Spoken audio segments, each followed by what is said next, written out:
ഒന്നുമില്ല, വെറും പത്മശ്രീ മാത്രമേ ഉള്ളൂ. പിന്നെ അതിലെന്താണ് ഒരു സന്തോഷം എന്ന് പറയുമ്പോൾ, ഒരു പത്മശ്രീ എന്ന് പറയുമ്പോൾ നമ്മുടെ ഇന്ത്യൻ്റെ ഒരു അധികാരമാണ്, മനസ്സിലല്ലേ? ഇന്ത്യൻ്റെ ഒരു അധികാരമാണ് എന്നൊരു സന്തോഷം.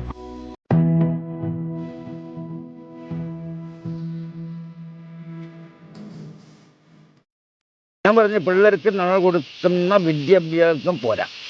ഈ വിദ്യാഭ്യാസത്തിൻ്റെ തെറ്റ് കൊണ്ടാണ് പിള്ളേർ ഇങ്ങനെയൊക്കെ പോകുന്നതാണ് ഞാൻ വളരെ വ്യക്തമായി പറയുന്നത്. നമ്മൾ ജീവിക്കാന്ന് പറഞ്ഞാൽ പലതരത്തിലും ജീവിക്കുക. കട്ടിൽ ജീവിച്ചൂടെ, കൊള്ളയുടെ ജീവിച്ചൂടെ, ഈ പറഞ്ഞ ലഹരി വിറ്റ് ജീവിച്ചൂടെ, അല്ലേ? മദ്യം വിറ്റ് ജീവിച്ചൂടെ? അതല്ല ജീവിതം, അതല്ല.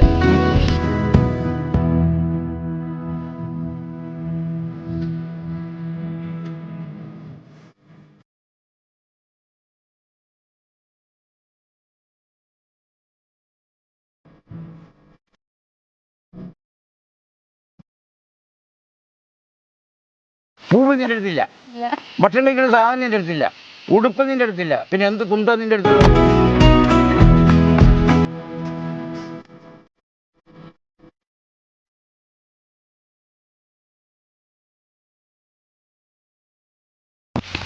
നമസ്കാരം. ദി മല്ലു മേക്കിൻ്റെ പുതിയൊരു എപ്പിസോഡിലേക്ക് എല്ലാവർക്കും സ്വാഗതം. നമ്മുടെ രാജ്യം പത്മശ്രീ കൊടുത്ത് ആദരിച്ച മാനന്തവാടിക്കാരുടെ അഭിമാനമായ ചെറുവയൽ രാമചന്ദ്രൻ്റെ അടുത്താണ് പുതിയൊരു എപ്പിസോഡുമായി നമ്മൾ എത്തിയിരിക്കുന്നത്.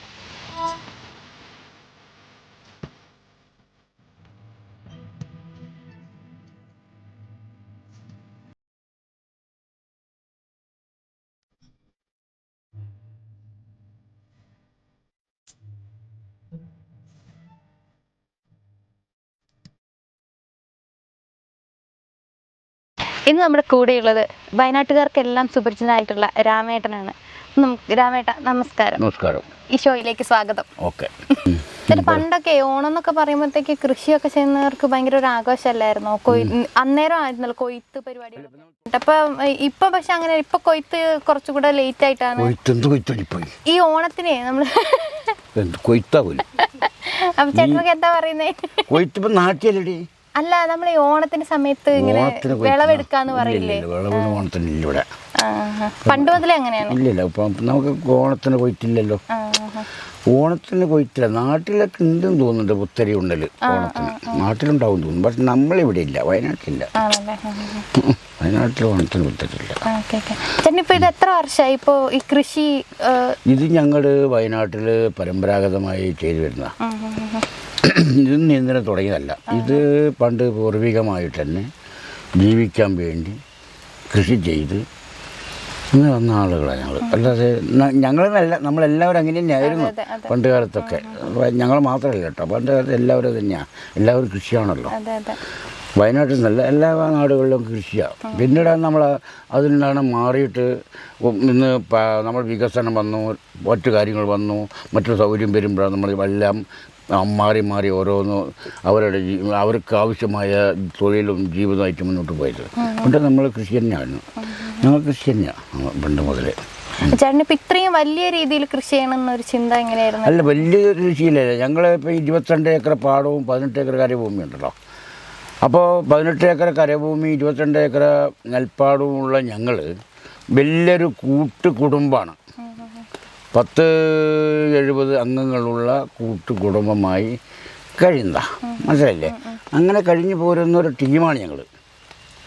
പിന്നീട് നമ്മൾ ഹരിത വിപ്ലവം വന്നപ്പം പുതിയ വിത്തുകൾ വന്നു, പുതിയ ജീവിത രീതി മാറി ഒക്കെ മാറുമ്പോൾ 2000 മുതലാണ് ഞാൻ വയനാടിൻ്റെ തനിമ നെൽവിത്തുകൾ, നഷ്ടപ്പെട്ടു പോകുന്ന വിത്തുകൾ കൃഷി ചെയ്ത് നിലനിർത്താൻ തുടങ്ങിയത്. അതെ, ചേട്ടൻ തന്നെ കുറച്ച് വിത്തിനങ്ങളൊക്കെ? അതെ, ഞാൻ തന്നെ കുറേ വിത്തുകൾ കണ്ടുപിടിക്കുകയും സംരക്ഷിക്കുകയൊക്കെ ചെയ്തു വരുന്നുണ്ട്. അതെ അതെ. കുറച്ച് പേരുകൾ ഓർത്തെടുക്കാൻ പറ്റും? കുറച്ച് പേരുകൾ എന്ന് പറയുമ്പോൾ ഏറ്റവും മൂപ്പ് കൂടിയെന്ന് പറയുമ്പോൾ വിത്തിട്ട് വിളവെടുക്കാൻ ഏകദേശം 180 ദിവസം വരുന്നതാണ് വെളിയെന്ന് പറഞ്ഞൊരു നെല്ല്. പിന്നെ മണ്ണ് വെളിയൻ, ചെന്താടി, മുണ്ടകൻ, ഇങ്ങനെയുള്ള നെല്ല് 180 ദിവസം. നിനക്കറിയോ കൃഷിയെപ്പറ്റി? അറിയോ എനിക്ക്? നമുക്ക് വീട്ടിൽ പണ്ട് കൃഷിയൊക്കെ ഉണ്ടായിരുന്നു. അപ്പം വിളവെടുക്കാൻ, അതായത് വിത്തിട്ട് വിളവെടുക്കാൻ 180 ദിവസം വരുന്നത്, മനസ്സിലല്ലേ? പിന്നെ 150 ദിവസം വരുന്നത്, അത് തൊണ്ടി ചെന്നല്ല്, കണ്ണിച്ചെന്നല്, പാൽവെളിയൻ, അടുക്കൻ, കോതാണ്ടൻ ഇങ്ങനെയുള്ള നെല്ലാണ്. പിന്നെ നമ്മൾക്ക് സുഗന്ധ നെല്ല്, ഗന്ധശാല, ജീരകശാല, പിന്നെ അതുപോലെ തന്നെ മുള്ളൻ കൈമ, പിന്നെ ഉരുണിക്കയമ്മ, പിന്നെ ഇങ്ങനെയുള്ളതൊക്കെ അതൊക്കെ സുഗന്ധ നെല്ലുകളാണ്. അത് 5 മാസം. പിന്നെ 4 മാസമുള്ളത് ഓണമുട്ടൻ, പാൽത്തൊണ്ടി, കലടിയാറ്, നൊക്കൻ പുഞ്ച ഇങ്ങനെയുള്ള 4 മാസം. പിന്നെ 3 മാസമുള്ളത് 90 തൊണ്ടി, 90 പുഞ്ച, ഞവറ ഇതൊക്കെ 3 മാസമുള്ളതാണ്. അപ്പം അങ്ങനെയുള്ള നെൽവിത്തുകളാണ് എൻ്റെ അടുത്തുള്ളത്. ഇതിൻ്റെയൊക്കെ പേരുകൾ ചേട്ടൻ തന്നെ ഇട്ട പേരുകളാണോ? അല്ല ഇത് പണ്ടേ പുറമെയുള്ള പേരുകളാണ്. അത് ഇങ്ങനത്തെ പേരൊന്നുമില്ല, പഴമയുള്ള പേരുകൾ തന്നെയാണ്. പിന്നെ പണ്ടല്ല എല്ലാം കൈപ്പണിയായിരുന്നല്ലോ നമ്മൾ. പണ്ട് കാലത്ത് എന്ന് പറയുമ്പോൾ നമ്മൾക്കെല്ലാം കന്നുപൂട്ട്, കാളപൂട്ട്, പിന്നെ അതുപോലെ തന്നെ കൈ കൊണ്ടുള്ള ഞാറുപറി, നാട്ടി ഒക്കെ കൊയ്ത്ത് എല്ലാം പണ്ട് കാലത്ത് എല്ലാ അരിവാള് വെച്ച് കൊയ്യുന്ന ഒരു കാലമായിരുന്നല്ലോ. പിന്നീട് നമ്മൾ അതായത് കാർഷിക വിപ്ലവം വന്നതിന് ശേഷമാണ് നമ്മൾ പിന്നെ വ്യവസായ അടിസ്ഥാനത്തിൽ കൃഷി തുടങ്ങി. പിന്നെ അപ്പോഴേക്ക് യന്ത്രവൽക്കരണം വന്നു, ട്രാക്ടറായി, ടില്ലറായി, പിന്നെ മെതിയന്ത്രമായി, കൊയ്ത്തന്ത്രമായി, ഇങ്ങനെയൊക്കെ പിന്നീടാണ് അതൊക്കെ വരുന്നത്. ഇപ്പം അങ്ങനെയാവും. പിന്നെ എന്നെ സംബന്ധിച്ചിടത്തോളം ഞാൻ പിന്നെ കൊയ്ത്ത് കൈക്കൊയ്ത്ത് തന്നെ. കാരണം എൻ്റെത് പിന്നെ 1 സെൻറ്റ് എന്ന് പറഞ്ഞാൽ അറിയുമോ? സെൻറ്റ് ഭൂമി അറിയോ? അപ്പോൾ ഓരോ സെൻറ്റ് 1 സെൻറ്റ് 2 സെൻറ്റ് ഭൂമിയിലാണ് ഞാൻ ഈ വിത്തുകൾ കൃഷി ചെയ്യുന്നത്. കാരണം ഈ വിത്ത് പോകാതിരിക്കാൻ വേണ്ടി മാത്രം, അല്ലാണ്ട് വിൽപ്പനയല്ല, ലാഭമല്ല, വേറൊന്നുമില്ല. അതെ, ഇങ്ങനെയാണ്. ഇപ്പം നമ്മുടെ ഈ മാറി വരുന്ന കാലാവസ്ഥ ഈ കൃഷിനെ എങ്ങനെയും അല്ല, കാലാവസ്ഥനുസരിച്ച് നമ്മൾ അതായത് ഇപ്പം സാധാരണ പണ്ട് കാലത്തൊക്കെ ആണെങ്കിൽ നമ്മൾ മലയാള മാസം പിന്നെ ഇടവപ്പാതിക്ക് തുടങ്ങും കൃഷിയെ. ഇടവപ്പാതിക്ക് തുടങ്ങി കർക്കിടകം 30 കൊണ്ട് തീരും. കർക്കിടകം 30 കൊണ്ട് തീരും എന്ന് പറഞ്ഞാൽ ഓണത്തിന് മുന്നേ എല്ലാവരും വയൽപ്പണി, തീർക്കട പണി നോക്കും. ഓണത്തിന് മുന്നേ, ഓണം കഴിഞ്ഞിട്ട് തന്നെ വയൽപ്പണി എടുക്കാൻ മടി വരും. അപ്പോൾ അതുകൊണ്ട് എല്ലാവരും ഓണത്തിന് മുമ്പായിട്ട് പണി തീർത്ത് പെട്ടെന്ന് പെട്ടെന്ന് പണി തീർക്കാൻ നോക്കും. പല കഴിവ് ഉപയോഗിച്ച് ഓണത്തിന് മുന്നേ പണി തീർക്കാൻ നോക്കും. ഇപ്പോൾ അതെന്താണെന്ന് ചോദിച്ചാൽ, ഇപ്പോൾ ഓണം കഴിഞ്ഞിട്ടാണ് ഇവിടെ പണി തുടങ്ങുന്നത്. കാരണം എന്തുകൊണ്ട്? കാലാവസ്ഥ മാറ്റം കൊണ്ട്. അതുകൊണ്ട് ഇപ്പോൾ ഓണം കഴിഞ്ഞിട്ടല്ല അവർ പണി തുടങ്ങുന്നത്. അപ്പോൾ അവിടെ എത്തി നമ്മൾ. ഇങ്ങനെ ഇത്രയും കൃഷിയൊക്കെ ചെയ്ത് ചേട്ടന് ഇപ്പോൾ പത്മശ്രീ വരെ കിട്ടിയിരിക്കുകയാണ്. അപ്പോൾ ആ ഒരു സമയത്ത് പത്മശ്രീ കിട്ടിയെന്ന് അറിഞ്ഞപ്പോൾ ചേട്ടന് എന്തായിരുന്നു മനസ്സിൽ? അല്ല, പത്മശ്രീ കിട്ടിയപ്പം അങ്ങനെ സന്തോഷമൊന്നും പറയാൻ പറ്റില്ല. കാരണം എന്താ അറിയോ, ഞാനിത് പിന്നെ 2000 മുതൽ ഏകദേശം 90 തന്നെ പറയേണ്ടി വരും. ആ കാലം മുതൽ ഇപ്പോൾ 2026 ആവില്ലേ, ഇത്രയും കാലം എന്ന് പറഞ്ഞാൽ വളരെയേറെ കഷ്ടപ്പാടായി നിലനിർത്താൻ. സാമ്പത്തികമായിട്ടും എല്ലാം കൊണ്ടും വളരെയേറെ ബുദ്ധിമുട്ടാണ് ഇത്രയും. അപ്പോൾ നമുക്ക് പത്മശ്രീ കിട്ടിയിട്ട് എന്ന് പറയുമ്പോൾ, പത്മശ്രീ കിട്ടി അതും കൊണ്ട് വരുമ്പോൾ വേറെ കാശൊന്നുമില്ലല്ലോ, ഒന്നുമില്ല, വെറും പത്മശ്രീ മാത്രമേ ഉള്ളൂ. പിന്നെ അത് എന്താണ് ഒരു സന്തോഷം എന്ന് പറയുമ്പോൾ, ഒരു പത്മശ്രീ എന്ന് പറയുമ്പോൾ നമ്മുടെ ഇന്ത്യൻ്റെ ഒരു അധികാരമാണ്, മനസ്സിലല്ലേ? ഇന്ത്യൻ്റെ ഒരു അധികാരമാണ് എന്നൊരു പിന്നെ സന്തോഷമേ ഉള്ളൂ. മറ്റ് കാര്യമായിട്ടൊന്നും കാശൊന്നുമില്ലല്ലോ. അതുകൊണ്ടൊരു സന്തോഷം എന്ന് പറയണ്ട. അപ്പോൾ അതല്ല കിട്ടേണ്ടത്, അതിലും മേളിൽ വരണം എന്നാണ് എൻ്റെ കാഴ്ചപ്പാട്. പറഞ്ഞല്ലേ, പത്മഭൂഷൺ മുതൽ അങ്ങോട്ട് പോയാലേ കുറച്ചും കൂടി ഒരു വെയിറ്റ് വരുന്നുള്ളൂ. പത്മശ്രീ എന്ന് പറയുമ്പോൾ വെയിറ്റ് ഇല്ല എന്നല്ല, വെയിറ്റുണ്ട്, എന്നാലും പോരാ. പക്ഷെ ഇപ്പോഴും ചേട്ടനെ തേടി എവിടുന്നൊക്കെയോ കേരളം. അല്ല, അതൊക്കെ ഉണ്ട്. ആളുകൾ എന്ന് പറഞ്ഞാൽ എന്നെ തേടി ഒത്തിരി ആളുകൾ പിന്നെ വരുന്നുണ്ട്, കൃഷിയെപ്പറ്റി അന്വേഷിക്കാനും പ്രകൃതി കൃഷി ഇങ്ങനെയൊക്കെ കാര്യങ്ങളൊക്കെ അറിയാനൊക്കെ. കാരണം എന്ന് പറഞ്ഞാൽ നമുക്ക് ഒരുപാട് പിന്നെ കാലത്ത് അനുഭവം ഉണ്ടല്ലോ. കാരണം 10-12 വയസ്സ് മുതൽ തുടങ്ങിയ കൃഷിപ്പണിയാണല്ലോ. ഇപ്പോൾ 76 വയസ്സായല്ലോ. അപ്പോൾ നല്ല അനുഭവമുണ്ട്. കൃഷിപ്പാടമായിട്ടും കാടും തോടും പുഴയും ഒക്കെ ആയിട്ട് നല്ല അറിവും ഒരുവിധമൊക്കെ അറിയാവുന്ന കാര്യങ്ങളുണ്ട്. അതെ, അത്ര പെട്ടെന്നൊന്നും പിന്നെ എന്താ പറയുക, നമുക്ക് പിന്നെ മാറാവുന്ന ഒരു അറിവല്ല. എല്ലാം നന്നായിട്ട് നല്ല എക്സ്പീരിയൻസ് ഉണ്ട് ഇക്കാര്യത്തിലൊക്കെ. ഇപ്പോൾ ഈ പുതിയ തലമുറയ്ക്ക് കൃഷിയോട് കൂടുതൽ താല്പര്യം കാണിക്കുന്നതായിട്ട് തോന്നിയിട്ടുണ്ടോ? ഇല്ല. അല്ല, പുതിയ തലമുറയോട്, അതായത് സത്യം പറഞ്ഞു കഴിഞ്ഞാൽ എൻ്റെ അഭിപ്രായത്തിൽ നമ്മൾ പിള്ളേരെ വളർത്തിയെടുക്കുന്ന കാര്യത്തിൽ എന്തെല്ലോ പാകപ്പഴവുണ്ട് നമുക്ക്. വിദ്യാഭ്യാസം കൊണ്ടോ എന്തെല്ലോ കാര്യത്തിന് പാകപ്പഴവുണ്ട് എന്നാണ് എൻ്റെ കാഴ്ചപ്പാട്. അതുകൊണ്ട് തന്നെയാണ് നമ്മൾ കൃഷിയിലേക്ക് വരുന്നില്ല. മാത്രമല്ല, പിള്ളേർ തലതിരിഞ്ഞ ലൈനിലാണ് പോകുന്നത് എല്ലാം കൊണ്ടും. ഇതല്ലേ ഇപ്പം മെഞ്ഞന്ന് കണ്ടില്ലേ പത്രത്തിൽ, 13 വയസ്സുള്ളൊരു കൊച്ച് അപ്പനെ കൊന്നത് അല്ലേ? അങ്ങനെ എന്തെല്ലാം വിക്രസുകൾ ഇവിടെ നടക്കുന്നുണ്ട്. ലഹരികൾ, കള്ളക്കടത്തുകൾ, കരിഞ്ചന്തകൾ. പിന്നെ സ്ത്രീയെന്നോ പുരുഷനൊന്നില്ലാത്ത, സ്ത്രീയും ചെയ്യുന്നുണ്ട് പുരുഷനും ചെയ്യുന്നുണ്ട്. ഏത് അതായത് പിന്നെ കളവും ചെയ്യുന്നുണ്ട്, കൊലപാതകം ചെയ്യുന്നുണ്ട്, എല്ലാം ചെയ്യുന്നുണ്ട്. ആരും സ്ത്രീയും ചെയ്യുന്നുണ്ട് പുരുഷനും ചെയ്യുന്നുണ്ട്. രണ്ടുപേരും തുല്യമായിട്ടാണ് ഇവിടെ പ്രശ്നം ഉണ്ടാക്കുന്നത്. ആരും സ്ത്രീകളുണ്ടാക്കുന്ന പ്രശ്നം പുരുഷന്മാരുണ്ടാക്കുന്നുണ്ടാകും, പിള്ളേരെ ഉണ്ടാക്കുന്നത്. അപ്പോൾ ഇതൊക്കെ എവിടെയല്ലോ ചില പാകപ്പെടുന്നുണ്ടെന്നാണ് എൻ്റെ ഒരു കാഴ്ചപ്പാട്. അത് ഞാനും അതിനെ വിലയിരുത്തിയത്, ഞാൻ പറഞ്ഞ പിള്ളേർക്ക് നമ്മൾ കൊടുക്കുന്ന വിദ്യാഭ്യാസം പോരാ. ഈ വിദ്യാഭ്യാസത്തിൻ്റെ തെറ്റ് കൊണ്ടാണ് പിള്ളേർ ഇങ്ങനെയൊക്കെ പോകുന്നുള്ളതാണ് ഞാൻ വളരെ വ്യക്തമായി പറയുന്നത്. ഒന്ന്. രണ്ടാമതെന്ന് പറഞ്ഞപ്പോൾ നേരത്തെ നീ പറഞ്ഞതുപോലെ പിള്ളേർക്ക് ജീവിക്കാൻ പര്യാപ്തമായ വിഷയമല്ല പഠിപ്പിക്കുന്നത്. അവന് ജീവിക്കണമെങ്കിൽ എങ്ങനെ ജീവിക്കണം, ഏത് തരത്തിൽ ജീവിക്കണം എന്ന് കുട്ടികളെ ബോധവൽക്കരണമാക്കുന്നില്ല. ഒന്ന്. രണ്ടാമത് സഹോദരന്മാരെയും രാജ്യത്തിലെ ജനങ്ങളെയും രാജ്യത്തെ എങ്ങനെ സ്നേഹിക്കണമെന്നും പഠിപ്പിക്കുന്നില്ല. പഠിക്കുന്നുണ്ടോ? ഇല്ല. അപ്പോൾ അതുകൊണ്ട് തന്നെ നീ നേരത്തെ പറഞ്ഞ പോലെ കൃഷിയിലേക്ക് വരുന്നില്ല. ഇവർ ആദ്യം തന്നെ ഇവർ കൃഷിയെ തുടങ്ങി പഠിപ്പിക്കേണ്ടതായിരുന്നു. ആദ്യം തന്നെ അതാണിക്കണം. ഈ തറ പറ എന്ന് പഠിപ്പിക്കുന്ന പോലെ തന്നെ കൃഷി ഇവൻ ആദ്യം തന്നെ പഠിപ്പിച്ചുകൊണ്ട് വരണം. എങ്ങനെയുള്ള വിത്തുകളാണ്, എന്തെല്ലാം കൃഷികളാണ്, മനുഷ്യർ എന്തെല്ലാം സാധനങ്ങളാണ് മനുഷ്യൻ ജീവിക്കാൻ വേണ്ടി ഉപയോഗിക്കുന്നത്, അതൊക്കെ ഇവരെ പഠിപ്പിച്ച് വരേണ്ടതായിരുന്നു. അതൊന്നും വന്നില്ലല്ലോ, അല്ലേ? നമ്മൾ പഠിച്ചു, നീയൊക്കെ പഠിച്ചു. നീ എത്ര പേർ പഠിച്ചു? ഡിഗ്രി കഴിഞ്ഞു, പി ജി കഴിഞ്ഞു. എന്ത് ഡിഗ്രിയാണ് നീ എടുത്തേ? ഏതിൻ്റെ ഡിഗ്രിയാണ്? അക്കൗണ്ടിങ് ആണ്. ഡിഗ്രി എടുത്താണല്ലോ. എന്തെങ്കിലും ലോകത്തെ പറ്റി അറിയോ നിനക്ക്? എന്തൊക്കെ അറിയാം നിനക്ക്? നമ്മൾ വാർത്തയെ കാണുന്നല്ലാതെ അതിന് പുറമേ ഉള്ള കാര്യങ്ങളെ കുറിച്ചൊക്കെ അറിവ് കുറവാണ്. കുറവല്ലേ? ഈ കൃഷിയെ പറ്റി വല്ല വിവരമുണ്ടോ? ചെറുതായിട്ടൊക്കെ നമ്മുടെ വീട്ടില് പാരന്റ്സ് ഒക്കെ അതെ, അത് കണ്ടു ചെയ്യുന്നു, അത്രയല്ലേ ഉള്ളൂ, അല്ലേ? പിന്നെ നല്ല നല്ല ഭക്ഷണ പദാർത്ഥങ്ങളൊക്കെ പാകപ്പെടുത്താൻ അറിയോ?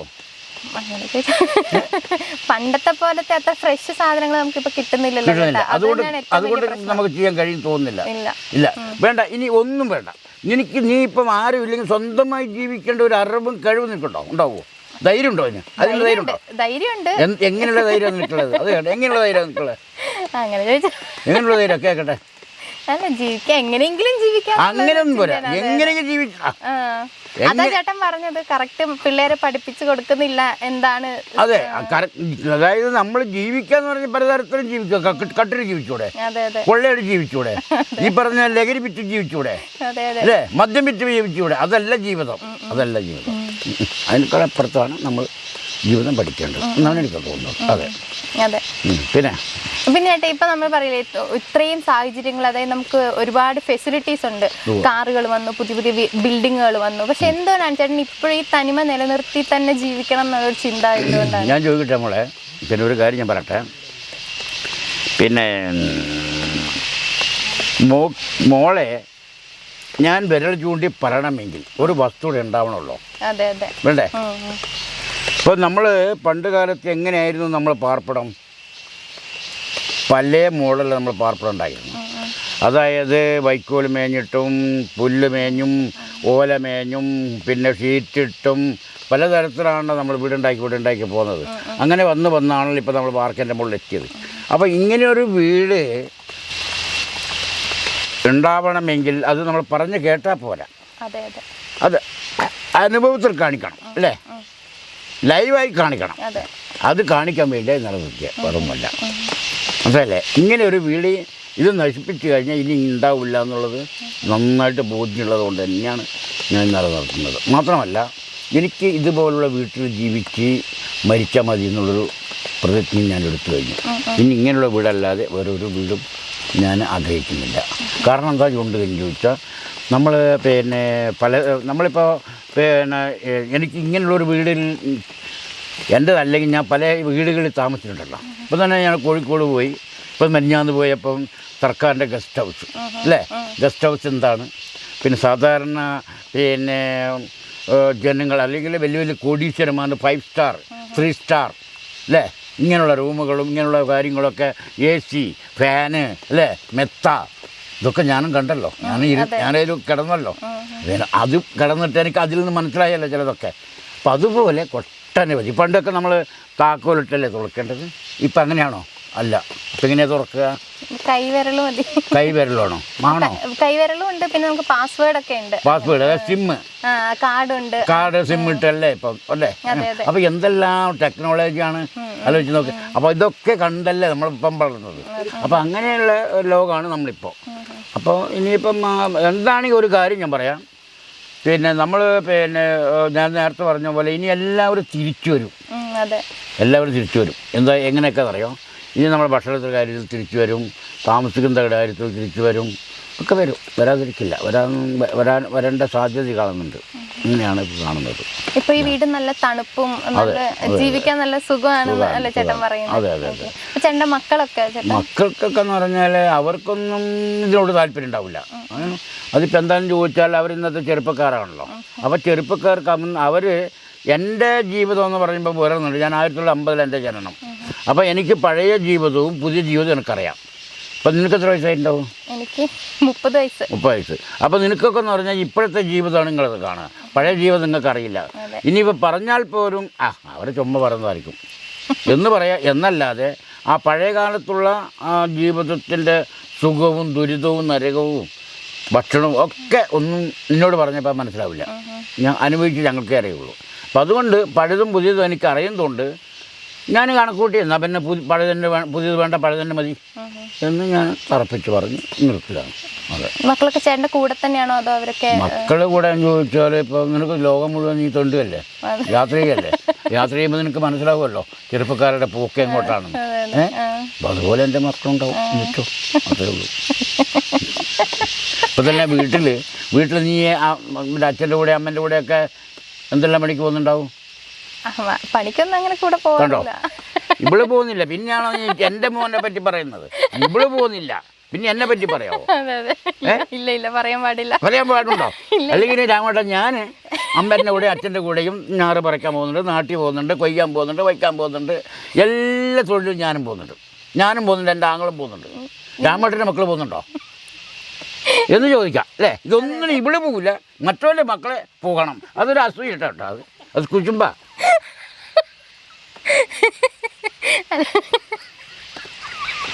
ചേട്ടാ അയ്യോ ചിരിച്ചു. സോറി സോറി പറയാൻ പറ്റില്ലല്ലോ. മറ്റവന്റെ മക്കളൊക്കെ തള്ളിവിടാ, ഞാനിവിടെ ഇറങ്ങാണ്ടിരിക്കുക.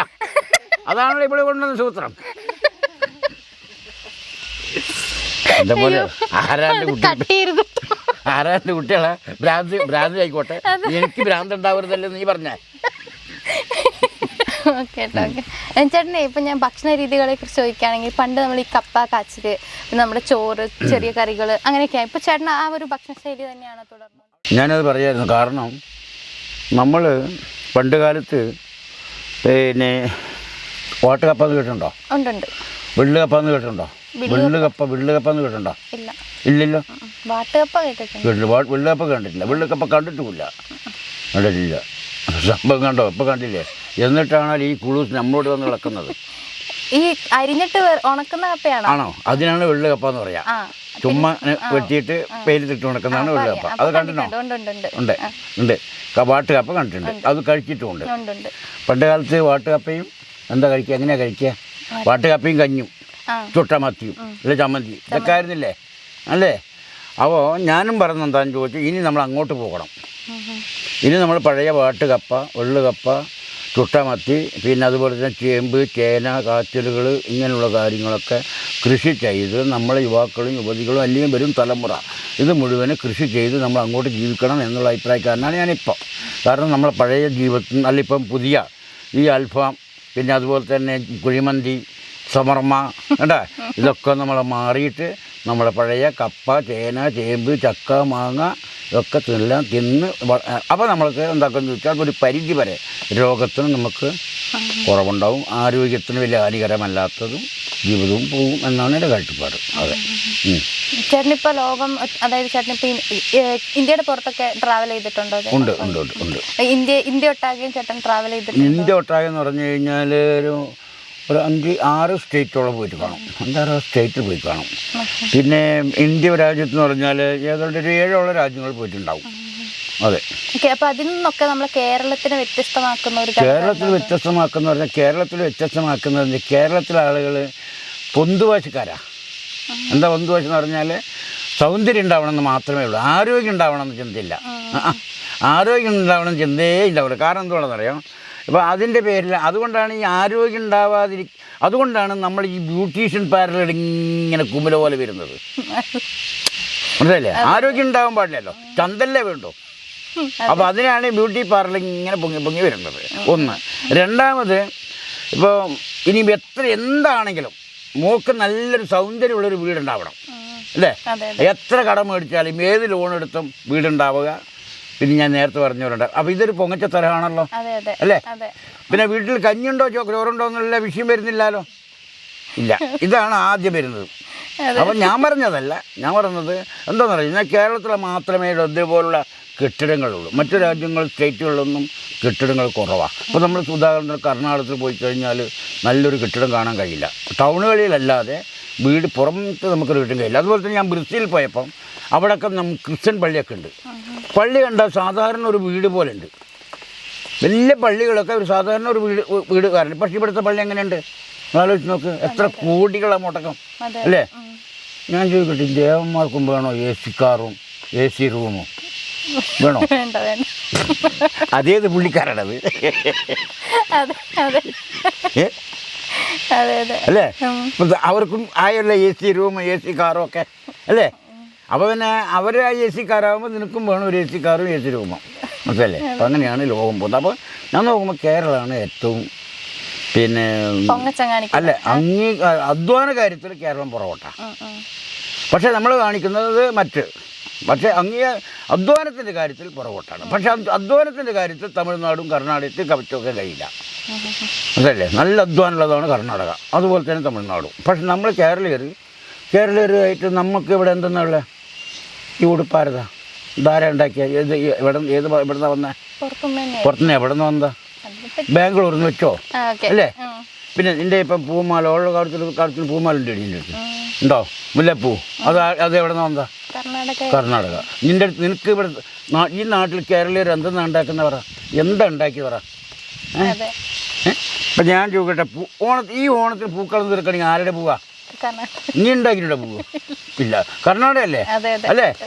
നിനക്ക് രാത്രി പിന്നെ ഓണം സദ്യ കഴിക്കണം എന്തെന്നൊക്കെ അരിയും സാധനങ്ങൾ മേടിക്കും. ആരാ കൊണ്ടുവന്നത് സാധനങ്ങളൊക്കെ? പുറത്തുനിന്ന്. നീ എന്തെങ്കിലും ഉണ്ടാക്കിനോ? ചേട്ടാ, അപ്പം നിൻ്റെ അടുത്ത് എന്താ ഉള്ളത്? പൂവ് നിൻ്റെ അടുത്തില്ല, ഭക്ഷണം കഴിക്കുന്ന സാധനം നിൻ്റെ അടുത്തില്ല, ഉടുപ്പ് നിൻ്റെ അടുത്തില്ല, പിന്നെ എന്ത് കുന്താ നിൻ്റെ അടുത്തുള്ളത്?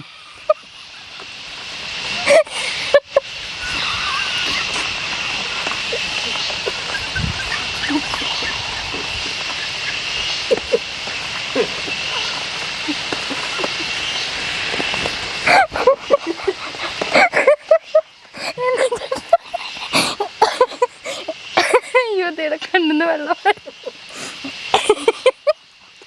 ചേട്ടൻ ഇത്രയും തമാശ പറയുന്നത് അത് തമാശ കാര്യമല്ലേ പറഞ്ഞല്ലേ? തമാശ അല്ലത് കാര്യമാണ്. എന്നിട്ട് ഇവിടെ വലിയ പൊങ്ങച്ചും പറഞ്ഞിട്ട് തിന്ന് നടക്കുകയാണ്. ഞാൻ തന്നെയാണ് ഈ നാട്ടിലേക്ക് രാജാവ് എന്ന് പറഞ്ഞിട്ട്. അങ്ങനെയില്ല. അതെ അതെ അതെ അതെ അതെ അതെ ചേട്ടൻ പറഞ്ഞ ശരിയാണ്.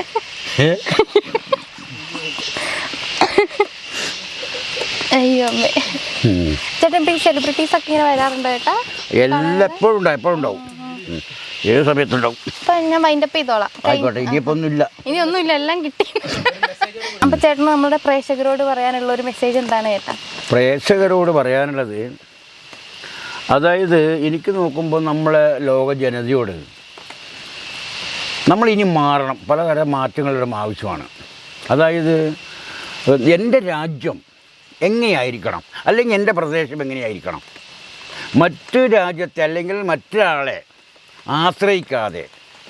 ഇപ്പം ഉദാഹരണത്തിന് എൻ്റെ വീട്ടിൽ എല്ലാ സാധനങ്ങളുടെ ഭക്ഷണം കഴിക്കേണ്ട വസ്തു എൻ്റെ അടുത്തുണ്ട് എന്ന് പറയേണ്ട സാഹചര്യം നമ്മൾ ഉണ്ടാക്കണം എന്നാണ് എനിക്ക് പറയാനുള്ളത്. കാരണം നമ്മൾ മറ്റൊരു രാജ്യത്തെയോ മറ്റൊരു സ്റ്റേറ്റിനെയോ ആശ്രയിക്കാതെ നമ്മുടെ രാജ്യത്ത് അല്ലെങ്കിൽ നമ്മുടെ പ്രദേശത്ത് തന്നെ എല്ലാ വസ്തുവും എടുത്തിട്ടാണ് സത്യത്തിൽ ഈ ഓണം ആഘോഷിക്കേണ്ടത്.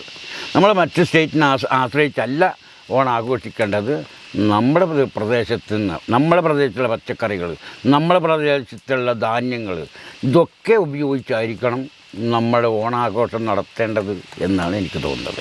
പോരായ്മ ഉണ്ടാവാം, പോരായ്മ ഉണ്ടെങ്കിൽ നമുക്ക് മറ്റുള്ളിടത്തു നിന്ന് പോരായ്മ പരിഹരിക്കാം. പക്ഷേ എല്ലാം നമ്മൾ പുറത്തുനിന്ന് പോകുക എന്ന് പറഞ്ഞാൽ അത് വലിയൊരു വിഷമാണ്. അതുകൊണ്ട് കേരളീയരെ നമുക്ക് അത്തരം കാര്യത്തിലേക്കൊരു പൊങ്ങച്ചം പറയാൻ നമുക്ക് കഴിയില്ല. അതുകൊണ്ട് തീർച്ചയായിട്ടും പ്രേക്ഷകരോട് എനിക്ക് പറയാനുള്ളത്, ഇനി നമ്മളൊരു തിരിച്ചുപോക്ക് അത്യാവശ്യമാണ്. കാരണം നമ്മളിന്ന് പലതരത്തിലുള്ള ഭക്ഷണം കഴിച്ച് രോഗികളായിക്കൊണ്ടിരിക്കുന്നു. അങ്ങനെ രോഗികളാകുമ്പോൾ നമ്മൾ രണ്ട് തരത്തിൽ നമ്മൾ നശിക്കുന്നു. സാമ്പത്തികമായി നശിക്കുന്നു, ശാരീരികമായി നശിക്കുന്നു, കുടുംബം തകരുന്നു. അപ്പം അത് നമ്മൾ മനസ്സിൽ കണ്ടുകൊണ്ട് ഒരു ദീർഘവീക്ഷണത്തോടുകൂടി നമ്മളിനി മുന്നോട്ട് പോയില്ല എങ്കിൽ നമ്മൾ എന്താ പറയുക, എല്ലാം നശിക്കുമെന്നാണ് തോന്നുന്നത്. കാരണം നമുക്കറിയാം ഇന്ന് ബ്ലോക്ക്, പിന്നെ അതുപോലെ തന്നെ സൈഡ് ഷോക്ക് വരിക, ബ്ലോക്ക് വരിക, അതുപോലെ തന്നെ ഷുഗർ, BP എന്ന് വേണ്ട സർവ്വത്ര രോഗം വന്ന് നമ്മൾ നശിക്കുകയാണ്. എന്നോട് തന്നെ പല ആളുകളും ചോദിക്കുന്നുണ്ട്, രാമേട്ട ഷുഗറിന് പറ്റിയ അരി ഏതാണ്, ഷുഗറിന് അല്ലെങ്കിൽ BP പറ്റുന്ന അരി ഏതാണ്? ഇങ്ങനെ പല ആളുകളും പലതരത്തിലുള്ള ചോദ്യങ്ങൾ എന്നോട് അരിയെ പറ്റി ചോദിക്കാറുണ്ട്. അപ്പോൾ ഇതിൽ നിന്നൊക്കെ ഞാൻ മനസ്സിലാക്കുന്ന, നാട്ടിലെ ജനങ്ങൾ അല്ലെങ്കിൽ നമ്മൾ രോഗത്തുള്ള ജനങ്ങൾ മുഴുവൻ രോഗികളായി മാറുന്നു. ഇങ്ങനെ നമ്മൾ രോഗികളായി മാറുമ്പോൾ തീർച്ചയായും എനിക്ക് തോന്നുന്നു 2050 ആകുമ്പോഴേക്കും ഇന്ത്യ രാജ്യം വികസനം എന്ന് പറയുന്നത് രോഗത്തിൻ്റെ വികസനമായി മാറും എന്നാണ് എനിക്ക് തോന്നുന്നത്. അപ്പോൾ അതുകൊണ്ട് നമ്മളെല്ലാവരും ഒരു തിരിച്ചുപോക്ക് പോയി നല്ല ഭക്ഷണം, വിഷമില്ലാത്ത ഭക്ഷണം കഴിക്കാൻ, സ്വന്തമായി നമ്മൾ കൃഷി ചെയ്ത് ജീവിക്കാനുള്ള കഴിവും ആർജവും നമുക്കുണ്ടാവണം എന്നാണ് എനിക്ക് ഈ ഓണത്തിൻ്റെ ദിനത്തിൽ എല്ലാവിധത്തിലുള്ള നല്ലൊരു ഓണമായി കഴിക്കാനും ആയി നമ്മൾ നിലകൊള്ളണം. അതിനായിട്ട് എല്ലാ പ്രേക്ഷകർക്കും എൻ്റെ വിനീതമായ ഓണ ആശംസകൾ ഞാൻ നേരുന്നു. അപ്പോൾ ചേട്ടാ ഇത്ര നേരം ചേട്ടൻ്റെ കൂടി സംസാരിക്കാൻ പറ്റിയ ഒത്തിരി ഭാഗ്യമായിട്ട് കരുതുന്നു. അപ്പോൾ ഒത്തിരി സന്തോഷം ചേട്ടാ.